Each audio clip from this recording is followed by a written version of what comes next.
나는 내 아버지 집에서 가장 작은 자니이다 하니 여호와께서 그에게 이르시되 내가 반드시 너와 함께 하리니 내가 미디안 사람 치기를 한 사람을 치듯 하리라 하시니라.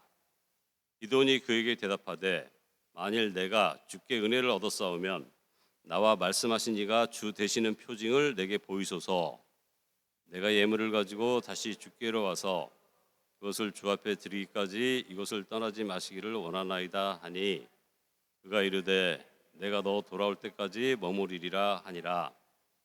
기드온이 가서 염소 새끼 하나를 준비하고 가루 한 에바로 무교병을 만들고 고기를 소쿠리에 담고 국을 양푼에 담아 상수리 나무 아래 그에게로 가져다가 드리매 하나님의 사자가 그에게 이르되 고기와 무교병을 가져다가 이 바위 위에 놓고 국을 부으라 하니 기드온이 그대로 하니라. 여호와의 사자가 손에 잡은 지팡이 끝을 내밀어 고기와 무교병에 대니 불이 바위에서 나와 고기와 무교병을 살랐고 여호와의 사자는 떠나서 보이지 아니한지라. 기드온이 그가 여호와의 사자인 줄 알고 이르되 슬프도소이다 주 여호와여 내가 여호와의 사자를 대면하여 보았나이다 하니 여호와께서 그에게 이르시되 너는 안심하라 두려워하지 말라 죽지 아니하리라 하시니라. 기드온이 여호와를 위하여 거기서 제단을 쌓고 그곳을 여호와 살롬이라 하였더라. 그것이 오늘까지 아비에셀 사람에게 속한 오브라에 있더라. 아멘.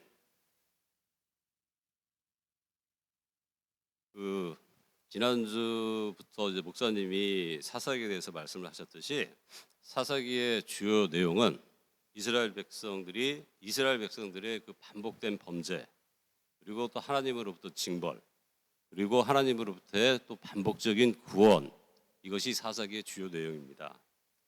사사들이라고 하는 사람들은 그 이스라엘 백성이 하나님의 징벌을 받아서 하나님께 이제 벌을 받았을 때 그리고 하나님께 울부짖을 때 하나님은 이스라엘 백성들의 구원을 위해서 보내주신 자들이었고 또 심판자 그러니까 판관이죠. 재판관들이고 통치자들이었습니다. 사사기는 그 사사기 연대는 주전 한 1400년부터 1050년 전 그 정도가 사사기 시대라고 간주하고 있고요. 사사기가 쓰여진 거는 1050년 정도라고 생각하고 있습니다. 사사기의 정확한 그 작가, 사사기를 쓴 사람이 누군지는 저자는 정확히 이름이 나와 있지는 않지만은 사람들이 생각하기로는 사사기 시대 마지막을 전후로 해서 사사기가 쓰여졌기 때문에 그 선지자 사무엘이 아닐까라고 추측하고 있습니다. 사사기는 크게 두 부분으로 나눠집니다.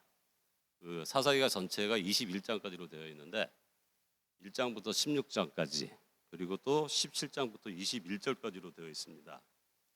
그 1장부터 16장까지는 이스라엘 사람들이 가나안 사람들을 물리치는 것으로 기록돼 가지고 블레셋 족속을 물리치고 또 삼손이 죽는 것으로 해가지고 16장이 완성이 되는데 이 16장까지는 구원의 전쟁에 대한 이야기입니다.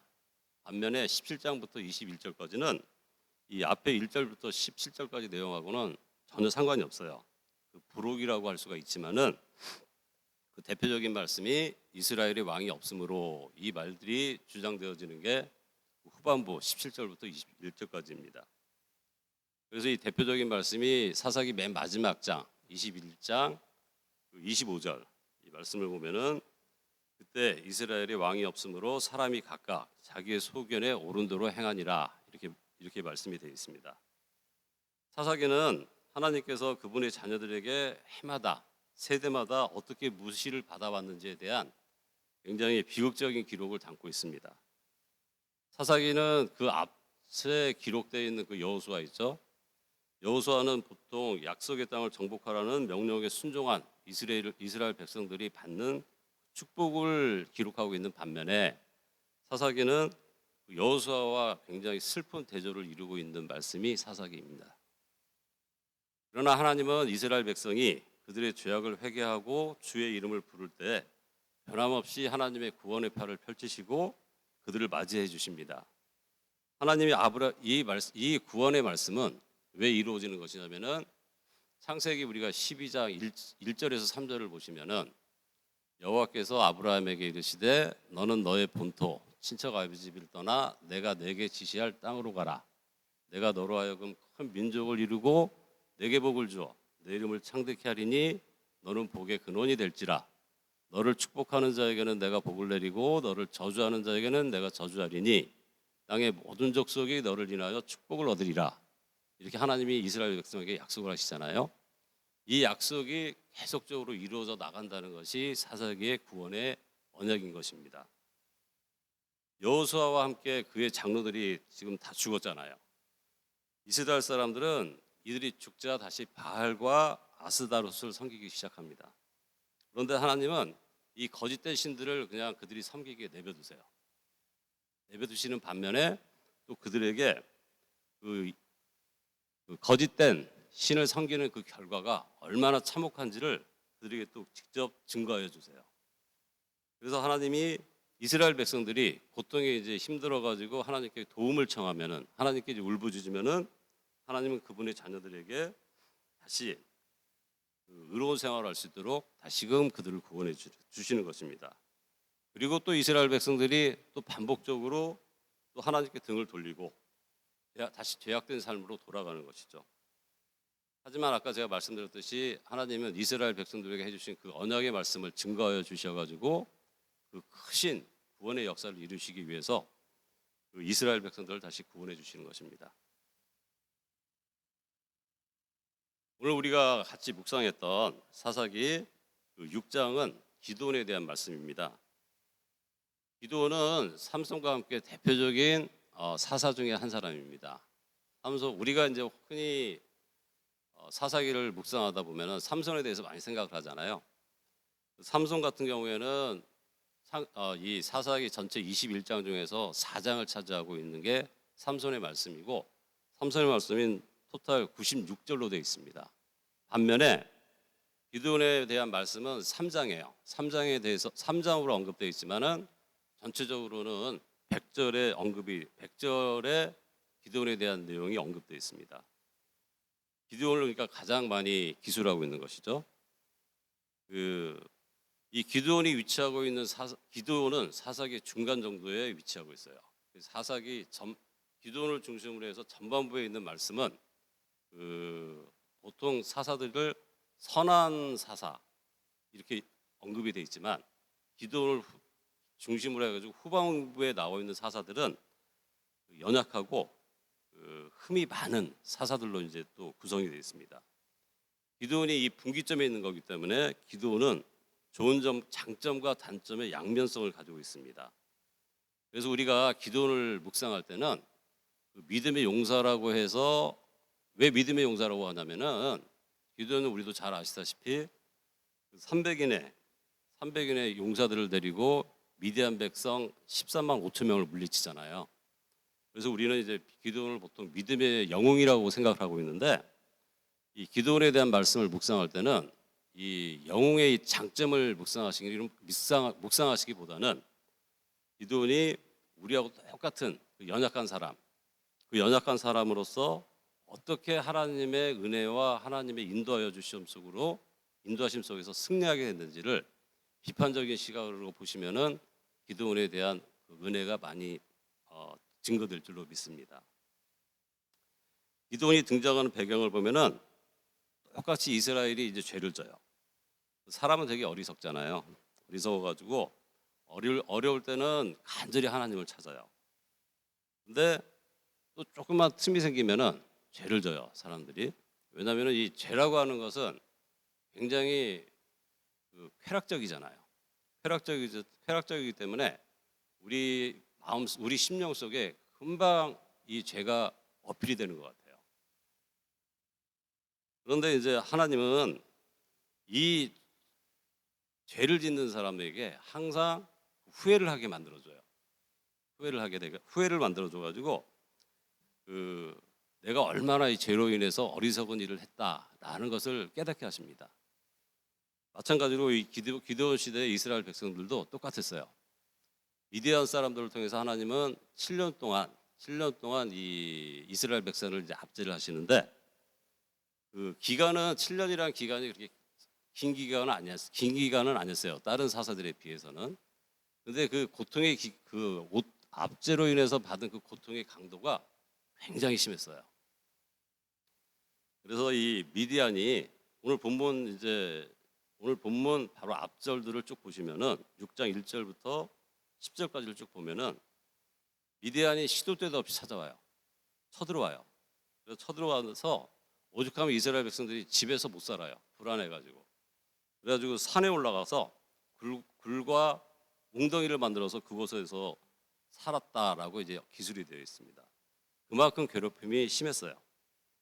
이 괴롭힘이 심리적인 고통도 있지만은 그 혹독한 압박이 미디안 백성들에 의해서 발생하는 것입니다. 이 거주만 힘든 것이 아니었어요. 먹는 것도 힘들고 고통스러워가지고 추수하고 나면은 추수한 거 뺏기는 건 기본이고 파종을 하게 되면은 그 파종한 것마저도 그 미디안 백성들이 때로 물려 들어와가지고 파종한 것도 다 해쳐버리고 파괴를 시켜버립니다. 그것도 모자라가지고 이스라엘 백성들이 키우던 그 짐승들 있잖아요. 소나 양이나 뭐 나귀 같은 것 이것들까지 끌고 가버려요. 그러니까 이제 이 상황이 이르르니까 이스라엘 백성들에게는 생존 자체가 그냥 위협이 돼버리는 겁니다. 얼마나 이스라엘 백성들이 힘들었냐면은 여호와께 부르짖었다라는 말씀이 두 번이나 이제 반복이 됩니다. 이렇게 이제 하나님을 부르고 찾았을 때 하나님이 어떤 일을 하십니까? 늘 하시는 대로 이제 사사를 세우시는데 기드온을 세우시기 전에 이 기드온에서는 특별한 부분이 뭐냐면은 선지자를 먼저 하나님이 보내세요. 이스라엘 백성들에게 선지자를 통해 가지고 너희들이 얼마나 죄를 짓고 얼마나 하나님을 배신했는지를 깨닫게 하십니다. 이스라엘의 그 핵심적인 죄는 뭐냐면은 하나님의 말씀을 귀 기울여 듣지 않는 것이었습니다. 우리가 하나님의 음성을 귀 기울여 듣는 것은 신앙의 가장 기본이고 꽃봉오리 같은 것들입니다. 그런데 이스라엘은 하나님께 순종하려 하지 않았어요. 그런 이스라엘의 부르짐을 듣고 늘 하시던 대로 사사를 일으켜 세우시는데 아까도 제가 말씀드렸듯이 그 미디안 백성들 13만 5천 명을 쳐서 물리치시는 큰 역사를 이루게 하시는 거죠.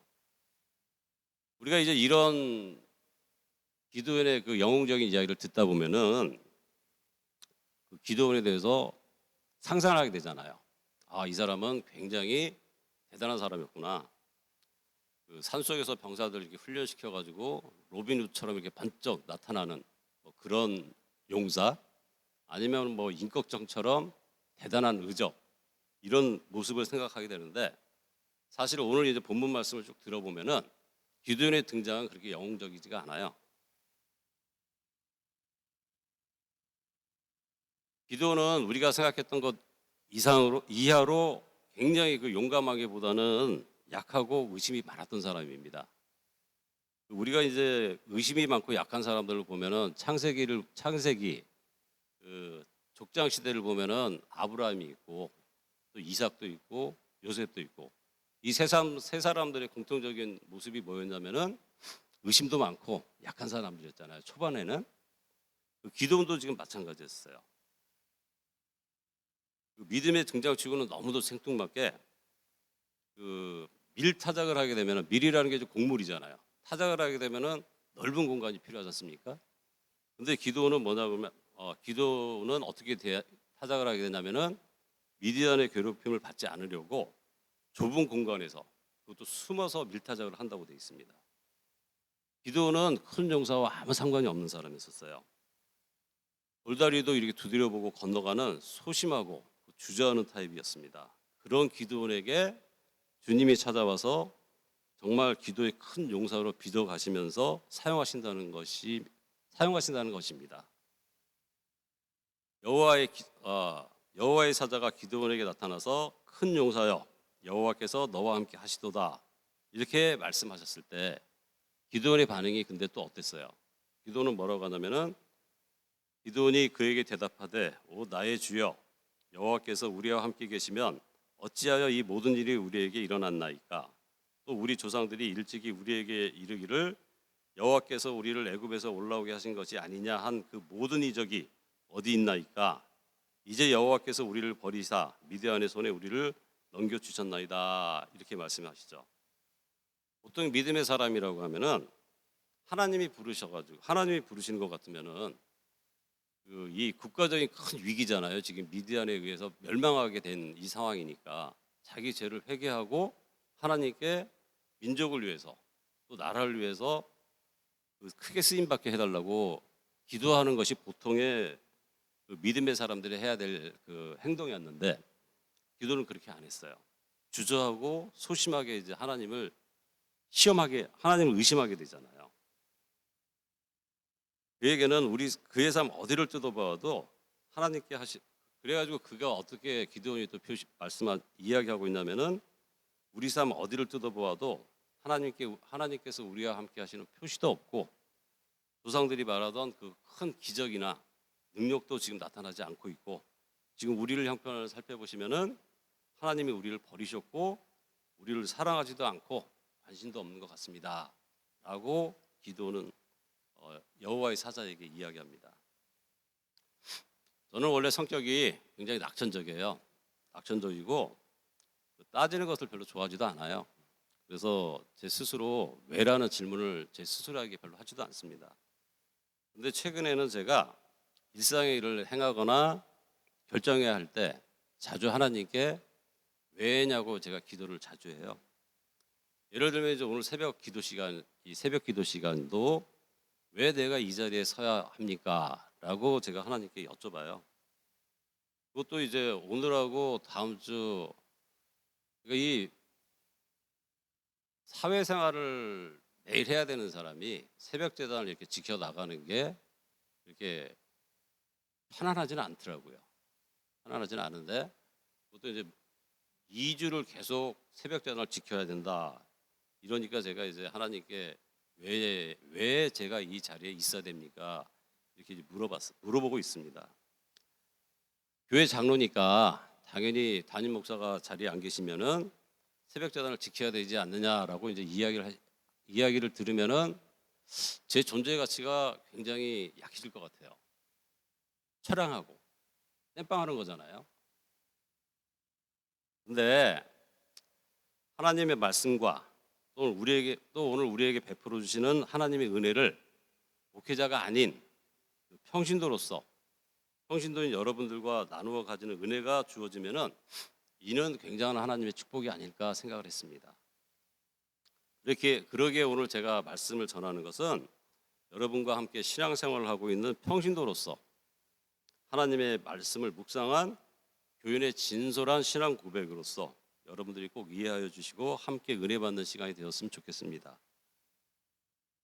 오늘 담임 목사님이 이스라엘 성지의 순례 중이시잖아요. 이제 어저께 출발하셨잖아요. 여러분 세상에서 제일 재밌는 시간이 뭔지 아세요? 재밌고 짜릿한 시간. 사람이 없을 때 그 사람에 대한 험담하는 겁니다. 그 사람에 대한 뒷담화하는 게 뒷담화 친다 그러면 좀 표현이 속되고 뒷담화하는 게 하여간에 상당히 재밌고 시간도 빨리 가요. 그래서 오늘 이제 또 성지 순례 중이신 우리 장학범 목사님 뒷담화를 한번 해볼까 싶은 생각이 들어가지고 뜬금없이 이런 이야기를 하게 됐습니다. 여러분들은 우리 장학범 목사님 어떻게 생각하세요? 왜 웃으세요? 좋으세요? 싫으세요? 좋으세요? 어이구 아멘. 우리 장학범 목사님이 근데 거기서 말씀하시는 게 장학범 목사님한테는 안 들려요. 여러분들도 여기 이 자리에는 또 이제 다른 교회에서 오신 분들도 계시는데 여러분들 담임 목사님은 또 어떻게 생각하세요?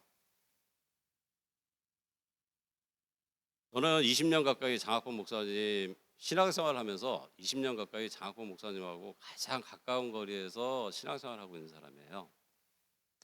인간적으로 장학범 목사님 보면은 굉장히 인간적으로 약하고 또 섬세하시더라고요. 특히 교회에서 목소리 크게 내고 자기 주장이 강한 사람 있잖아요. 이 사람들을 굉장히 담임 목사님은 피하세요. 저는 처음에 저 양반이 왜 이런 거를 이렇게 피할까라고 제가 생각을 했었는데 최근에 제가 이제 깨닫고 있는 게 하나 있어요. 이 교회라고 하는 이 신앙의 공동체는 교회는 신앙의 공동체잖아요. 담임 목사님 입장에서는 성도가 아무리 자기를 괴롭히고 힘든 시간을 줘도 그 사람은 어떻게 할 수가 없어요. 우리 사회 같으면은 사회생활 하는 사람 같으면은 나한테 힘든 시간 주고 나한테 자기 주관만 이렇게 내세우고 이러는 사람이 있으면은 피해버리면 되잖아요. 뭐 안 만나면 그만인데 교회는 그렇게 할 수가 없는 조직이에요. 만약 그렇게 하면은 교회 문 닫게 됩니다.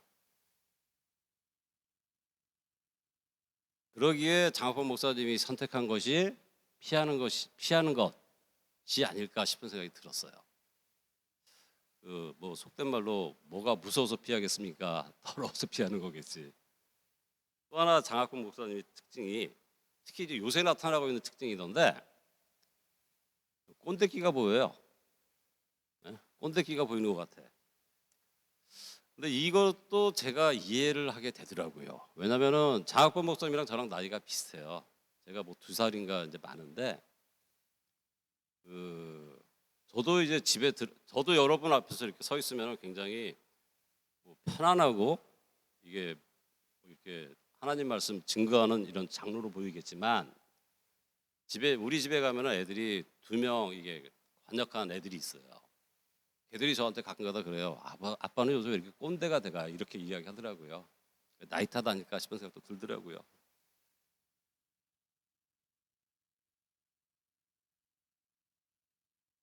이렇게 이제 꼰대기도 보이고 또 고집스럽고 이런 장학범 목사님 모습을 보면은 저도 싫을 때가 있어요. 사실 뭐 그거 사람이 100%다 좋아할 수는 없잖아요. 싫은 거 싫다고 이야기할 수도 있는 거지. 목사님이 보기 싫어질 때가 있어요. 하지만 여러분 20년 동안 제가 장학범 목사님한테 변하지 않는 모습을 하나 보고 있는 게 있어요. 장학범 목사님은 굉장히 여러분들을 사랑하십니다. 그리고 또 장학범 목사님은 굉장히 교회를 사랑하시고 주님을 사랑하세요. 여러분들 중에서 우리 장학범 목사님이나 장학범 목사님 가정을 위해서 매일 기도하고 계시는 분 계시나요? 여러분 중에서 여러분들이 이렇게 매일 출석하고 있는 이 새벽 재단을 위해서 교회를 위해서 매일 기도하고 계시는 분 계시나요? 저는 그러지 못하고 있는 것 같아요. 매일은 아닌 것 같아요. 저 같은 경우에는. 근데 제가 확실하게 여러분들한테 말씀드릴 수 있는 것은 담임 목사님은 여러분들을 위해서 그리고 여러분들 가정을 위해서 그리고 교회를 위해서 무엇보다도 주님을 위해서 매일 기도하고 계십니다. 이것은 제가 여러분들한테 확실하다고 말씀드릴 수가 있어요.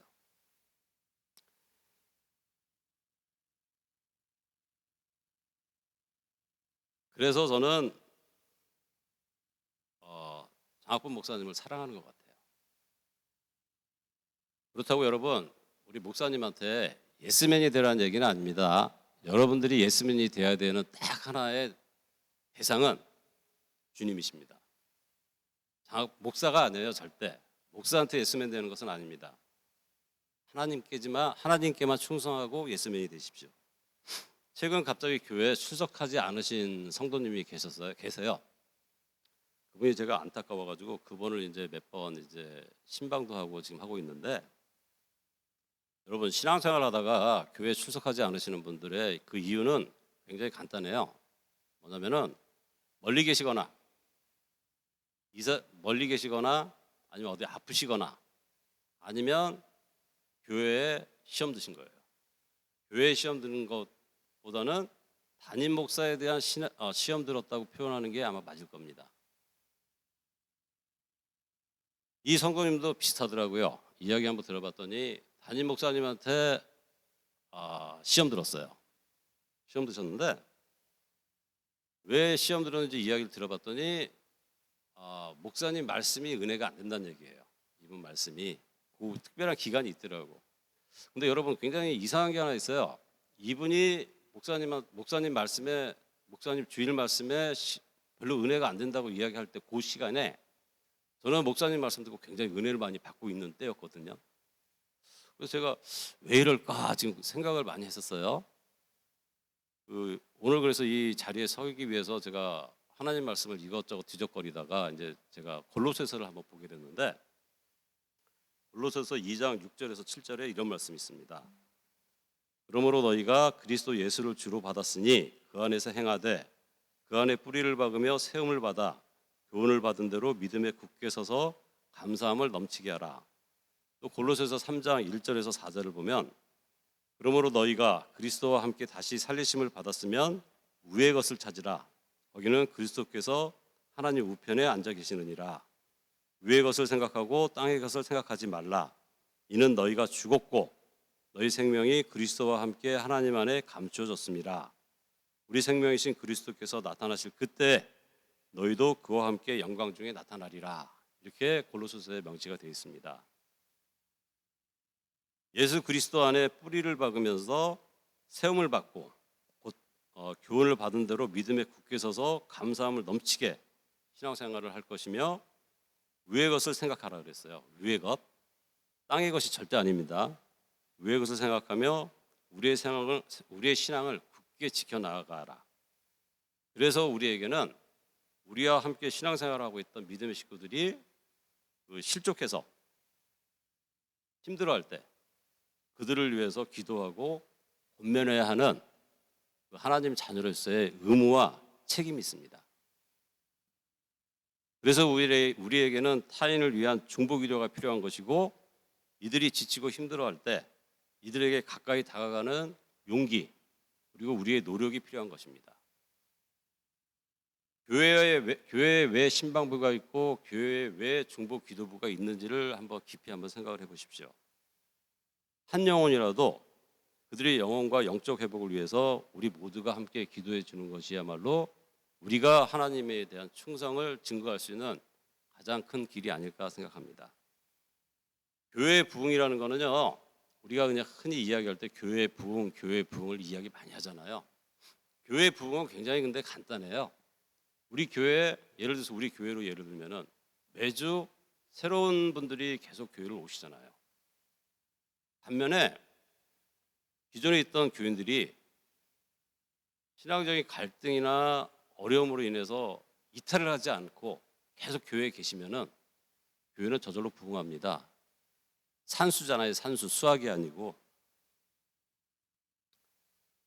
우리가 새로 교회에 오시는 분들에 대해서는 우리는 교회에서 이 새로 오시는 분들에 대해서 굉장히 관심을 많이 가져요. 그래가지고 또 등록을 그분들에게 친절히 대해주고 또 그들이 등록을 하게 되면은 다 같이 박수를 쳐주고 또 잘 정착할 수 있도록 많은 지원과 배려를 하고 있습니다. 그러면 여러분, 영적인 갈등을 겪고 있는 우리 믿음의 식구들에 대해서는 우리 그레이스 베들교회 신앙 공동체는 어떻게 해야 되겠습니까? 우리 모두는 교회가 온전한 반석교회에서 주님의 축복을 듬뿍 받으면서 온전하게 성장해 나아가기를 바라고 있잖아요. 우리 교회 교인들이 170명 정도 됩니다. 170명 정도 되는데 담임 목사 한 분이 170명 이 교인들을 다 그들을 이해하고 그들의 어려운 것들을 다 서포트 줄 수 있느냐, 거기에다가 또 새로 오시는 성도님들까지 담임 목사가 그걸 다 해줘야 되느냐, 저는 그게 불가능하다고 봅니다. 그게 불가능하다는 얘기는 뭐냐면은 목사님이 그런 부분, 어떤 부분에 대해서는 못하고 계실 수도 있다는 얘기가 돼요. 그러면은 목사님이 바쁘셔서 못하고 있는 그 사역의 빈 공간, 그 사역의 빈 공간은 우리와 함께 은혜를 받아야 마땅한 그 성도들을 위해서는 당연히 평신도인 우리가 그 목사님의 빈 공간을 감당해야 되는 것입니다. 그래서 교회에 집사가 있는 것이고, 그래서 교회에는 권사가 있는 것이고, 그래서 교회에는 장로가 있는 것입니다. 이 교회 직분은요, 절대 감투가 아닙니다. 사역하라고 주신 하나님의 명령이 교회 직분인 것입니다. 영적으로 힘들고 지친 교우들을 신방하고 그들을 위로하고 무엇보다도 그들을 위해서 기도하는 것이 우리 사역자들이 감당해야 될 의무이고 은혜인 것으로 믿으시기 바랍니다.